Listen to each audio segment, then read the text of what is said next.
If you can fly that helicopter, I'll marry you right here and now. Then I hope you're ready for takeoff, Mr. Ellery. When a billionaire CEO mocked the cleaning lady in front of his entire company, he thought it was just another joke. Until she climbed into his helicopter and did something that left every executive speechless. "Fly that helicopter and I'll marry you." Those were the words that made the entire boardroom roar with laughter. Everyone except one person, the woman holding the mop. It happened on a humid Friday afternoon at a company retreat in Sedona, Arizona. The Ellery Group's senior executives were lounging by the resort's private hangar, drinking imported champagne while the sun turned the desert gold. Grant Ellery, the man who owned everything in sight, the building, the aircraft, the people's time, stood in the center, relishing the attention. He was known for being brilliant but ruthless, charming yet cold. His words could make or break careers, and he loved the power that came with that. Janelle Forsythe had been cleaning the company's offices for nearly a year. She was quiet, almost invisible. The kind of woman who moved through hallways unseen, carrying a mop and a small radio that played old soul songs. Nobody really talked to her, except to hand her trash or remind her of a spill. But on that afternoon, her name and her composure would stop everyone in their tracks. Grant had just finished a speech about success. "You want to know what separates winners from losers?" he said, pacing in front of his employees. "Winners take risks. Losers clean up after them." His audience laughed again, some nervously, some because it was safer to laugh than to stay silent. Janelle, who'd been wiping down a table nearby, paused for a moment but said nothing. That small pause was enough. Grant noticed. He turned to her with a grin that looked more like a dare. "Hey, Janelle, right?" She nodded slightly, her voice calm. "Yes, sir." Grant gestured toward the sleek black helicopter parked just a few yards away. "Tell you what," he said, "if you can fly that thing, I'll marry you." The group burst into laughter, genuine this time. Phones came out, someone whispered, "He's savage." Grant loved it. He took a sip of champagne and smirked, expecting her to blush or retreat, but instead, she looked at him with a stillness that made him slightly uncomfortable. "I might take you up on that," she said quietly. The laughter died down, just a bit. People exchanged uncertain looks. The cleaner had spoken back. Grant raised an eyebrow. "Oh, really? You can fly?" Janelle set down her rag and walked closer, her tone still gentle. "I used to." There was something about the way she said it, steady, almost sorrowful, that shifted the air. But Grant, too proud to read the room, leaned in with mock curiosity. "What were you, a pilot in another life?" She met his eyes. "Something like that." The silence that followed was uncomfortable. Grant chuckled and waved his hand dismissively. "All right then, Major Forsythe," he said sarcastically. "Show us what you've got." The executives laughed again, though softer this time. Janelle didn't respond. She simply picked up her cleaning cart and left. For the rest of the evening, the joke spread like wildfire. People whispered her name, shared memes in the company group chat. The cleaning pilot. Grant played along, acting amused. But deep down, something about her calm reply stayed with him. It wasn't defiance. It was certainty. The next morning, Grant arrived early at the hangar for a short helicopter ride to a nearby golf course. To his surprise, Janelle was already there, standing near the aircraft in her plain blue uniform, her hair tied neatly back. "You're early," Grant said, his tone sharp. "I don't like leaving things unfinished," she replied. Grant blinked. "You're serious?" Janelle shrugged lightly. "You said if I can fly it, you'd marry me." He laughed, looking over at the pilot who had just arrived. "All right, fine, let's see it then. But if you crash it, that's on you." "I won't crash," she said softly. The pilot looked uneasy. "Sir, she can't just..." Grant cut him off. "Relax. It's not like she's actually going to start it." But she was already walking toward the cockpit, each step deliberate, confident. The others followed behind, curious, some recording on their phones. Grant folded his arms, smiling, like a man who'd just secured another round of entertainment. Inside the cockpit, Janelle sat down and started flipping switches. Her hands moved like she'd done it 1,000 times before. The whir of the blades began to spin, the wind kicking up dust across the hangar floor. Grant's smile faltered. "What the hell?" he muttered. The pilot's expression changed from irritation to disbelief. "Sir, she knows what she's doing." The laughter outside stopped completely. Everyone watched as the cleaning lady, the one they'd all dismissed, brought the helicopter to life. She turned her head toward Grant through the glass and gave a single nod, calm and steady, before lifting the machine off the ground. But what happened next would make every single person there question what they thought they knew about her and about themselves. The sound of the helicopter blades still echoed in everyone's ears that night.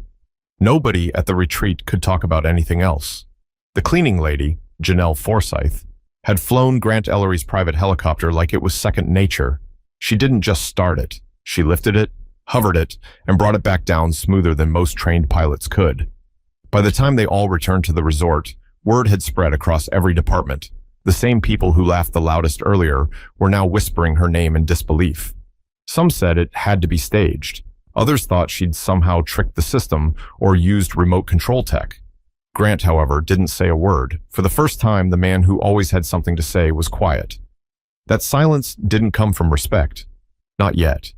It came from confusion, and something he hadn't felt in years: embarrassment. Later that night, long after the crowd had gone to bed, Grant sat alone at the bar overlooking the canyon. The desert wind brushed against the windows while he replayed the scene in his mind. The way she moved, the certainty in her eyes, the calmness that didn't match her role. He'd built his life believing that power was about being loud, visible, and in control. But that woman, who scrubbed floors and emptied trash cans, had just taken control of his aircraft, his audience, and his ego without saying more than 10 words. Who the hell is she? He whispered to himself. The next morning, he got his answer. Janelle came to work like nothing had happened. Same blue uniform, same quiet routine. She walked into the main lobby of the Ellery Group headquarters in Phoenix, mop in hand, while everyone pretended not to stare. A few smiled awkwardly, others couldn't meet her eyes. She simply went about her job, polite but distant. Grant had her called into his office. His assistant, nervous, spoke softly. "Ms. Forsythe, Mr. Ellery would like to see you upstairs." Janelle didn't flinch. "Tell him I'll come after I finish the lobby."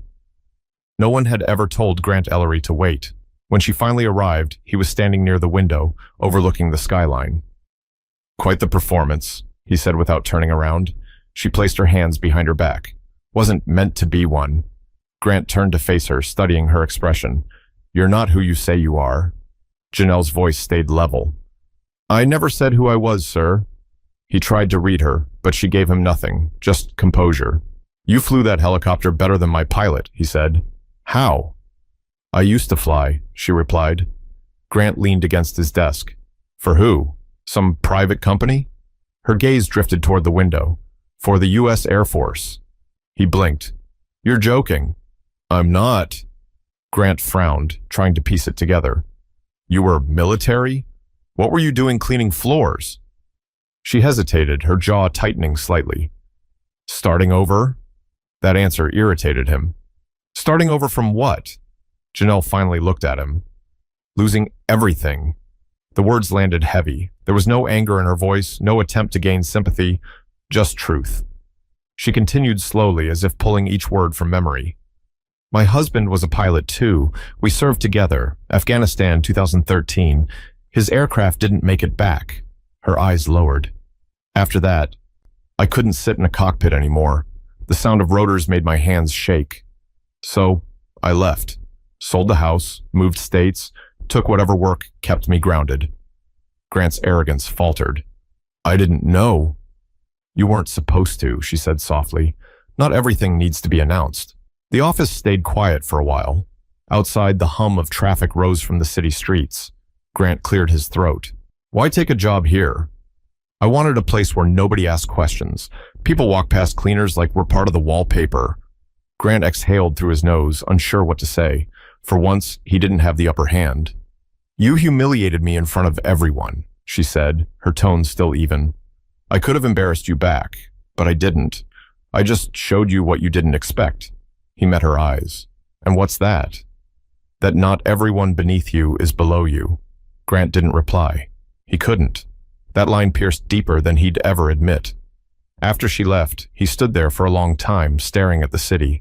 The woman he'd mocked had lived through things his money could never buy him out of. Loss, pain, rebuilding from ashes. Her strength came from something real, something earned. By the end of the week, the company had quietly changed. People greeted Janelle with respect now. Even the executives who once ignored her started offering small gestures. A thank you, a held door, a smile. She accepted them with grace, but never lingered. She still cleaned, still clocked out at 5, and still walked to the bus stop with the same slow, thoughtful stride. Grant watched her from his window one evening. He couldn't explain why, but that same stillness that once made him uncomfortable now fascinated him. There was something humbling about her silence. It carried more weight than all his speeches combined. But what Grant didn't know yet was that the story wasn't over. The retreat, the flight, the revelation, they were only the beginning of a deeper shift he didn't see coming. The following week felt different inside Ellery Group headquarters. The laughter that once echoed down the marble hallways had quieted, replaced by an odd mix of tension and curiosity. Everyone had seen the video, a few seconds of shaky footage showing Janelle Forsythe piloting the CEO's helicopter like she owned the sky. It spread across employee group chats, then to social media circles, before being quietly taken down by corporate PR. But by then, the story had already made its way into whispers, rumors, and late-night conversations. To most, it was just gossip. To Grant Ellery, it was a bruise that refused to fade. He had built his empire on control. The board, his employees, his image, everything. But this? A cleaning lady turning his private joke into a viral lesson on humility? That was something he couldn't manage or contain. During the next executive meeting, Grant sat at the head of the glass table, his expression unreadable. Across from him, department heads exchanged nervous glances. Everyone knew what not to mention, but that didn't stop them from thinking about it. Finally, his COO, a tall woman named Janet Corcoran, broke the silence. Grant, about the incident at the retreat, people are still talking. HR says morale's actually up. They think it humanized you. Grant looked up sharply. Humanized me? She hesitated. Yes, I think they saw a different side of you. He gave a short, dry laugh. I wasn't trying to show a different side. I was trying to run a company, not a charity for second chances. The words stung the room. One of the newer executives shifted uncomfortably. Another avoided eye contact altogether. But then, to everyone's surprise, Grant added quietly, "Still, she can fly." Janet leaned forward. "She's remarkable, Grant. Maybe it's time to stop treating people like they're defined by their job titles." Grant didn't answer. He looked out the window instead at the sun glinting off the downtown skyline. Deep down, he hated to admit that Janet was right. But something inside him wasn't ready to surrender to that truth. Later that afternoon, while walking through the lobby, Grant spotted Janelle. She was polishing a brass handrail near the main elevator. For a brief moment, he considered walking past, but something compelled him to stop. "Ms. Forsythe," he said. She turned, calm as always. "Mr. Ellery." He studied her. "You've become quite the topic around here." She didn't look flattered. "That's temporary." "You think so?" "I know so. People have short memories." Grant smirked faintly. "I'm not sure I do." She paused, then said quietly, "Then maybe you'll remember to treat people differently next time." He opened his mouth to reply, but the elevator chimed. She stepped inside, pressed the button, and said before the doors closed, "Some lessons are expensive. Don't waste this one." Grant stood there, staring at the elevator doors long after they shut. That brief exchange stayed with him all day. By the end of the week, Grant called a surprise company-wide meeting, something he rarely did. The auditorium filled with hundreds of employees, buzzing with speculation. When he walked on stage, he looked uncharacteristically subdued. "I've always believed success is about dominance," he began. "About being the loudest, smartest, most relentless person in the room. But lately, I've realized something else. Sometimes, the people who say the least have already seen more than we ever will." The crowd listened, unsure where he was going. "There's someone here who reminded me of that," he continued. "Someone I wronged. Someone who showed me that leadership isn't about how high you fly, but how grounded you stay." For the first time, Grant's voice softened. "Ms. Forsythe, would you come up here?" The room shifted. Heads turned as Janelle, sitting in the back row in her work uniform, hesitated. She didn't want the attention, but the crowd began to clap. First a few, then everyone. Reluctantly, she walked to the stage. Grant faced her. "You taught me something valuable," he said, "and I think the company needs to hear it too." Janelle spoke gently into the microphone. "I didn't mean to teach anyone a lesson, sir. I just wanted to show that everyone carries something unseen." The audience grew silent. Grant looked at her with genuine respect. "You've done more than that." Then from somewhere in the crowd, someone shouted, "Tell us how you learned to fly."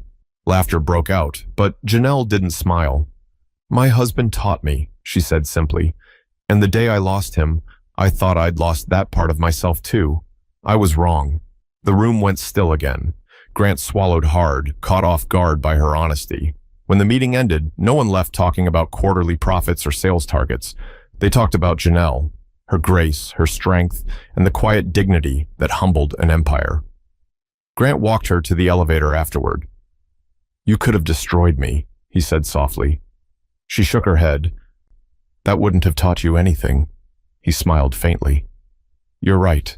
I needed to be reminded that being powerful isn't the same as being right." She gave him a small, knowing look. "Then you're already learning." The elevator doors opened. She stepped inside and turned back toward him. "You'll find more strength in listening than talking, Mr. Ellery." The doors closed, leaving Grant alone again, staring at his reflection in the mirrored panel. For once, he didn't see a man in control. He saw someone learning what control really meant. But as his company's culture began to change, not everyone welcomed it. And soon, the mockery that started this all would spark something far bigger and more personal than either of them could have expected. 2 weeks after the company meeting, Grant Ellery decided to host another executive retreat, this time at a private property just outside Flagstaff, Arizona, surrounded by pine-covered hills and open sky. It was meant to be a fresh start, a symbolic way of turning the page. Yet beneath the polite smiles and carefully rehearsed speeches, something electric lingered between him and Janelle Forsythe, an unfinished conversation that hovered like a shadow. Janelle wasn't supposed to attend. She was there only because Grant requested her presence under the guise of logistics support. That alone stirred murmurs among the staff. Some joked he was trying to impress her. Others thought he was planning another public apology. But the truth was simpler and deeper. He wanted to understand her. When the group arrived, Grant's helicopter stood gleaming on the tarmac once again, catching the sunlight like a dare. Most people walked past it with awe. Janelle, however, glanced at it the way one looks at an old photograph, with a quiet ache only she could feel. That evening, as the executives gathered around a fire pit after dinner, the conversation inevitably circled back to the same memory. "Grant," said Janet Corcoran, smiling cautiously, "are you going to make any more marriage offers tonight?" The table laughed. Grant rolled his eyes but played along. "Depends who's volunteering," he said. His tone was lighter this time, but when he noticed Janelle standing a few steps away clearing glasses, his chest tightened. He stood up and walked toward her. "Still flying under the radar, Miss Forsythe?" Her lips curved faintly. "It's quieter down here." He glanced at the helicopter again. "I've been thinking about that day." She didn't respond. "I realized something," he said. "That flight wasn't about you proving me wrong.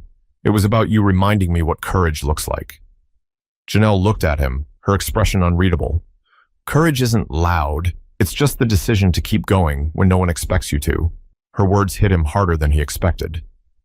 "You make it sound simple." "It's not," she said, "but it's always necessary." They stood there in silence for a moment, the crackle of fire filling the space between them. Then one of the junior executives shouted from across the patio, "Come on, Grant. Why don't you let the major give us another show?" The laughter was instant. Grant's first instinct was to snap at him, but Janelle spoke first. "If that's what you want," she said calmly. The group quieted. Even Grant froze. "Janelle, you don't have to." "I know," she said, "but sometimes people only listen when they see." Without another word, she walked toward the helicopter. The others followed, a mixture of excitement and disbelief spreading through the crowd. Grant hesitated, unsure whether to stop her or let her go. The night air was cool, the stars bright above the dark outline of the mountains. Janelle climbed into the cockpit, her movements deliberate, familiar.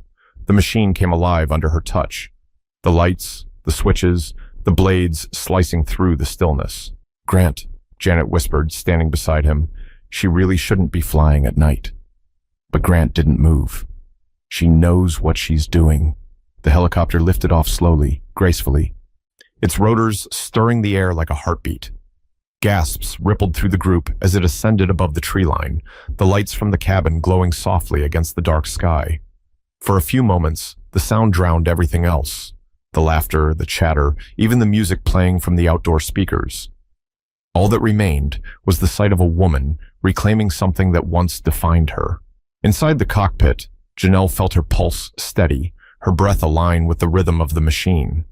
It had been years since she'd flown under the stars. For the first time since her husband's death, she felt peace, not from forgetting, but from remembering without breaking. Below, Grant stood still, his face illuminated by the aircraft's lights. For a man who'd spent his life chasing control, this was something entirely different. He wasn't in charge. He was witnessing it. Humbled, silent, changed.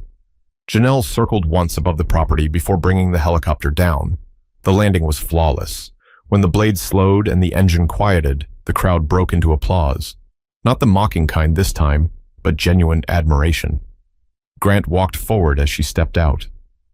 "You didn't have to do that," he said, his voice low. "I know," she replied, removing her headset, "but you did need to see it again. To believe it wasn't luck the first time." He exhaled. "I believe it now." She met his eyes. "Then stop using people's pasts as punchlines. You never know what they've survived." Grant didn't speak. He couldn't. Her tone wasn't angry. It was final. As she walked back toward the main lodge, the others stood in silence. Janet turned to Grant and murmured, "You realize she just made you look like a student in front of your own class." He managed a faint smile. "Good. Maybe I needed a teacher." The rest of the night passed quietly. No one joked anymore. The next morning, Grant ordered a company-wide initiative, scholarships for veterans, hiring programs for service members, and an internal policy ensuring all staff, no matter their position, received recognition for their work. But none of it was about PR. It was about her. Yet, even as Grant tried to make amends publicly, a storm was building privately, one that would test both his sincerity and Janelle's faith in forgiveness. The following Monday, back in Phoenix, the office buzzed with talk about the retreat. Videos of Janelle's midnight flight had once again found their way online before the company could stop them. Employees whispered about her skill, her composure, her story. For once, the gossip wasn't cruel. It was reverent. People admired her. But admiration has a strange way of turning into intrusion. By midweek, reporters started calling. Someone had leaked her name to a local news outlet. Within days, the story appeared under a headline that read, "Billionaire CEO humbled by former Air Force pilot turned cleaner." The article painted Janelle as a tragic hero, a woman who lost everything only to expose the arrogance of the powerful. It went viral overnight. Grant's PR team panicked. Investors started asking questions. Board members wanted to know how a private incident became a national headline. Inside the company, opinions split. Some saw Janelle as an inspiration, while others resented the attention she brought. Grant summoned her to his office again. She entered quietly, her uniform neat, her face calm. "You wanted to see me?" He gestured for her to sit. "You've seen the news?" "I have," she replied. He sighed. "This wasn't supposed to happen. You're being dragged into something ugly." She gave a faint, knowing smile. "You mean you're being dragged into something ugly?" He met her eyes. For once, there was no hint of superiority. "You're right, but you don't deserve this either. You didn't ask to be a story." "No," she said softly, "but maybe some stories need to be told, even if they make people uncomfortable." Grant leaned back in his chair, rubbing his temples. "The board wants a formal statement. They think I should spin this as a leadership lesson about humility, teamwork, whatever corporate nonsense makes it sound tidy." Janelle looked unimpressed. "And what do you want to say?" He hesitated. "That I was wrong." The room fell quiet. Janelle studied him, trying to decide if he meant it. "Then say that," she said finally. "Say it like a man, not a headline." Grant nodded slowly. "Would you stand with me when I do?" She frowned. "You want me beside you at a press conference?" "Yes. I want people to hear the truth from both of us." She considered that for a long moment. "I'll think about it." Later that evening, Janelle sat in her small apartment on the outskirts of Phoenix, watching the news replay her own face on the screen. They called her the humble hero, but the attention made her skin crawl. She had spent years trying to live quietly, to rebuild without being defined by her past. Now, the world wanted to turn her pain into entertainment. Her phone buzzed.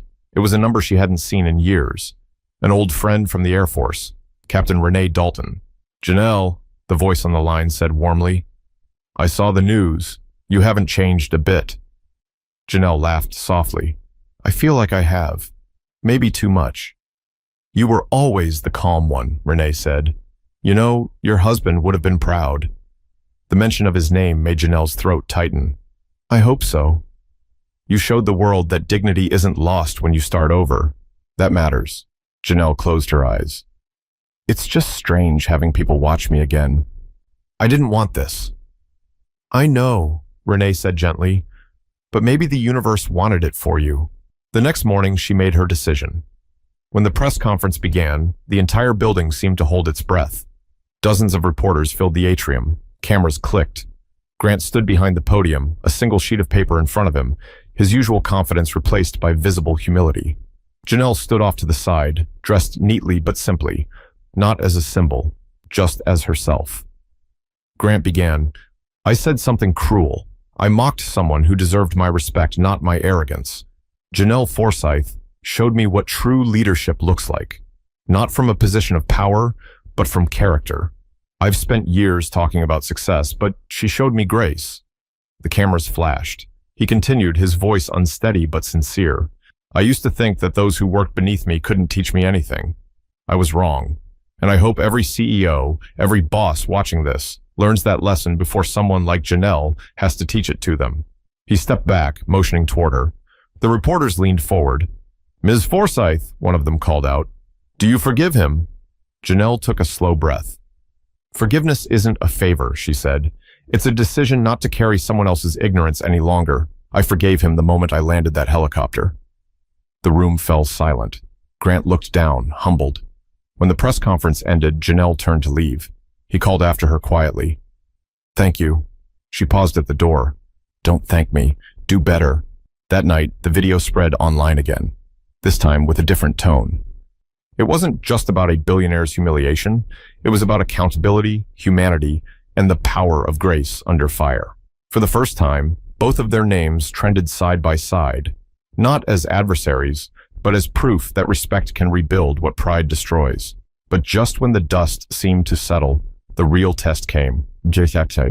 Not from the world outside, but from the one inside, Grant himself. A choice that would show whether his apology was a moment or a transformation. A week after the press conference, Ellery Group looked and felt like a different place. For the first time in years, people actually smiled when they walked into the building. The atmosphere had shifted from fear to respect. Even the janitorial team, once invisible, was treated like part of the company family. The echo of Janelle's words seemed to live in the air itself. Grant Ellery, the man once known for his ruthless perfectionism, found himself doing something no one thought he was capable of: listening. He started eating lunch in the company cafeteria instead of his private office. The first day he did it, conversation stopped mid-sentence. By the end of the week, employees began joining him at the long tables, uncertain at first, then more comfortably each day.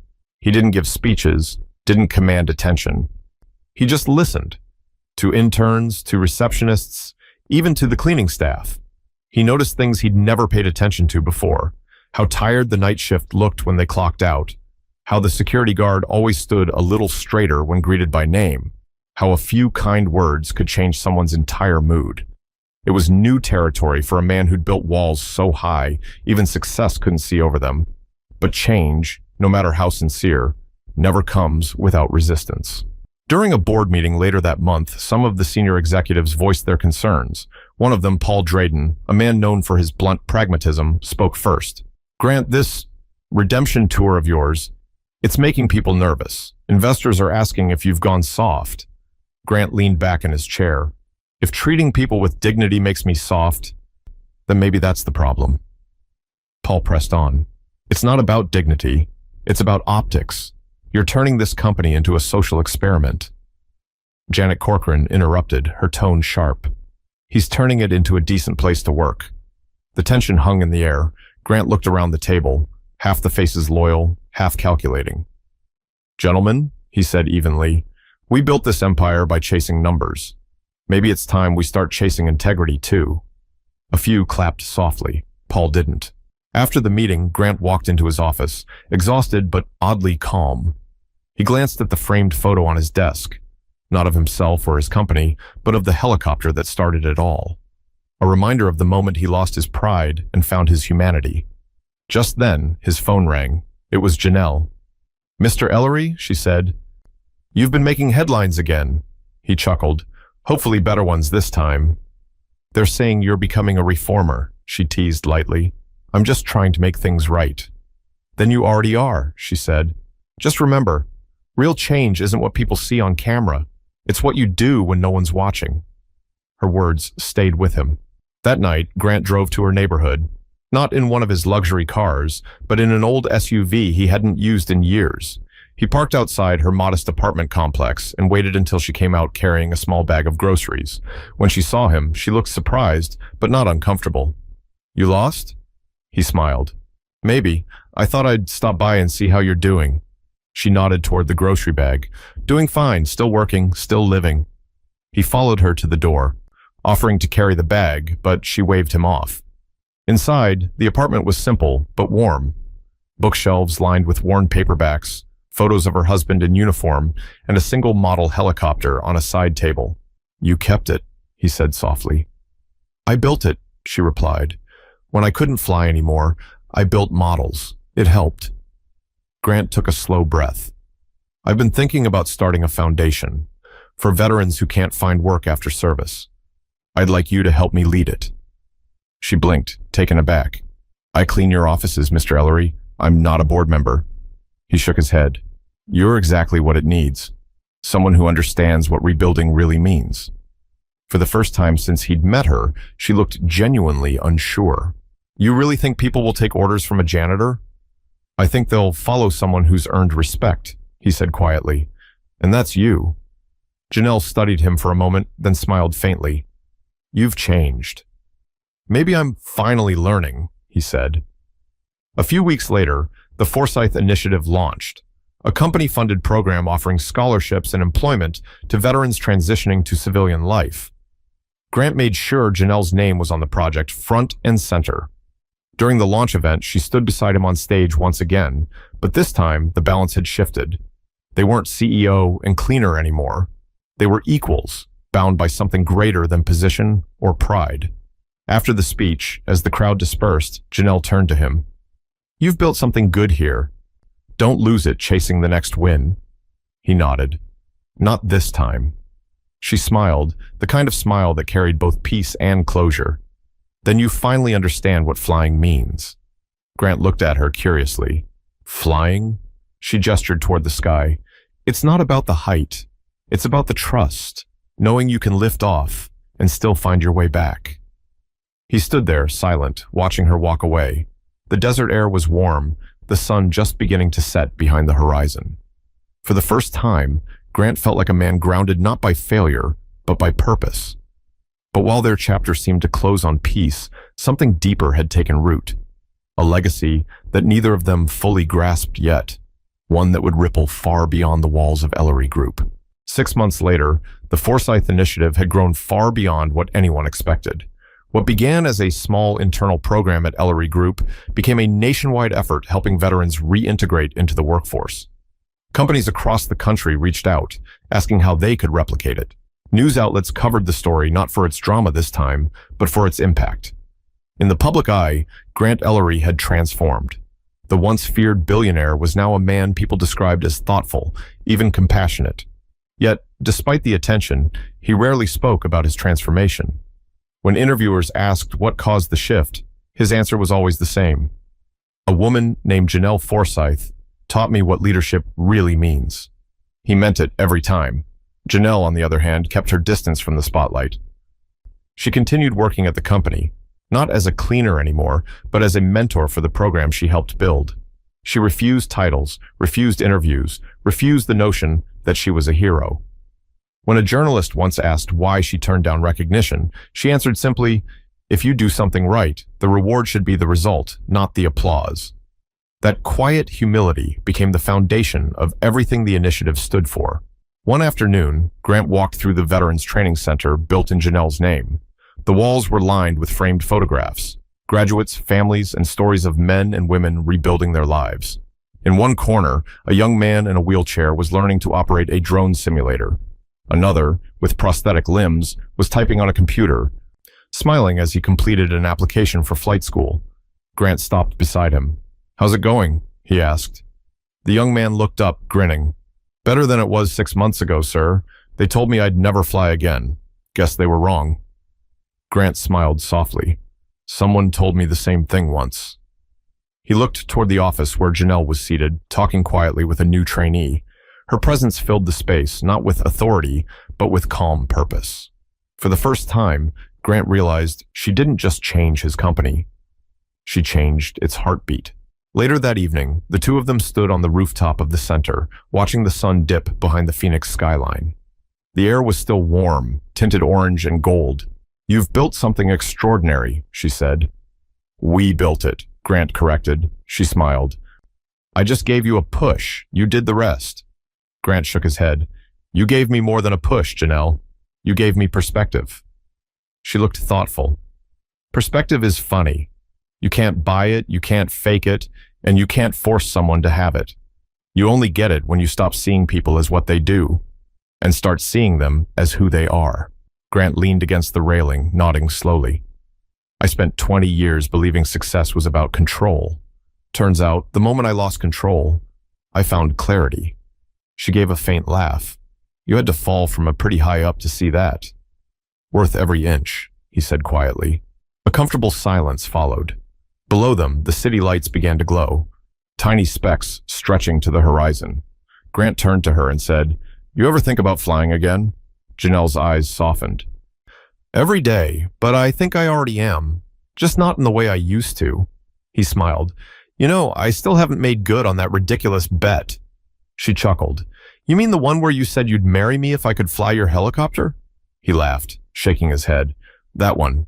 I meant it as a joke, but now I think you were the one person I couldn't afford to underestimate." She looked at him for a long moment, then said gently, "The best marriages, professional or otherwise, are built on respect, and I think we've both learned how to build that." The wind picked up slightly, rustling her hair. She turned toward the skyline again, her voice steady.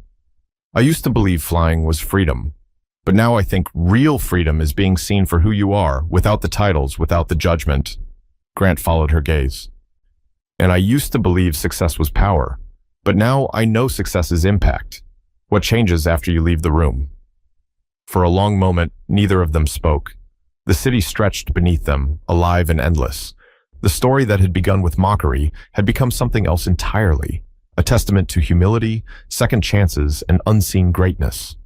Months later, during a televised interview, a reporter asked Janelle what advice she'd give to someone who feels overlooked, forgotten, or undervalued. She smiled softly and said, "Don't measure your worth by how loud the world claps for you. Measure it by how you carry yourself when no one's watching. The world doesn't need more heroes.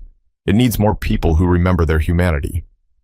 Those words went viral again, but this time, neither she nor Grant paid much attention.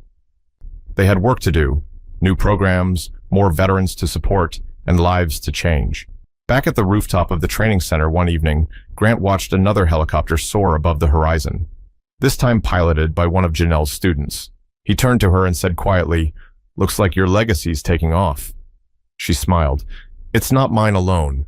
It belongs to everyone who decided to see beyond uniforms, mine included." The sky dimmed to purple, then blue, and finally to night. The lights of the city shimmered like scattered stars. Grant looked up and said, "You were right. Greatness doesn't always wear a suit or fly first class. Sometimes it pushes a mop and changes the world anyway." Janelle nodded, her voice soft but steady. "Then remember that, Grant, and make sure others do too." He turned toward the camera crew recording a promotional video for the foundation and said his final words with quiet conviction. "Never judge someone by where you meet them. You have no idea what skies they've already flown. If you believe in stories that remind us of humility, second chances, and unseen strength, share this one. Because sometimes the smallest act of respect can change everything. Subscribe for more stories that keep that spirit alive.